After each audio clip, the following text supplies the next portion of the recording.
দাদা বাবুরা যেখানে যাচ্ছে সেখানে বাঁশ খাচ্ছে। ফুটবলে খেলো বাঁশ, এরপরে গতকালকে জুনিয়র টাইগারদের সাথে খেলো বাঁশ। দাদা বাবুদের আসলে কি হলো? দেখো, আমরা তোমাদের অনেকবার দিছি, একটা তোমরা ম্যাচ পাচ্ছ না, এই কারণে তোমাদেরকে আমরা সুপার ওভার পর্যন্ত খেলতে দিলাম, তাও তোমরা ম্যাচ জিততে পারলা না। এর চাইতে কষ্টদায়ক কি হতে পারে আর? মানে বাংলাদেশ টাইগার বাহিনী, বাংলাদেশ এই দল কি দুর্দান্ত খেলছে।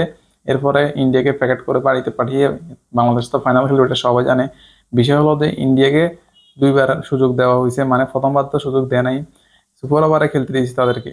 আর একটা কথা হলো যে সুপার ওভারে কেউ ভাই 0 রানে টার্গেট দে ভাই, 0 রানে টার্গেট দে, মানে কি লজ্জিত কারবার! মানে 0 রানে টার্গেট দিছে, এরপর আস্তে করে ম্যাচটা হেরে গেল, সবাই জানে। এটা নতুন করে বলার কিছু নাই। কথা হলো দাদা বাবুদের জন্য অনেকটা আসলে কষ্ট লাগতেছে।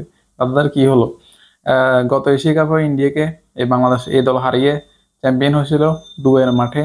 তো এরপরে এবারও সেম অবস্থা, এবার তো ফাইনাল যেতে দিল না বেচারাদের।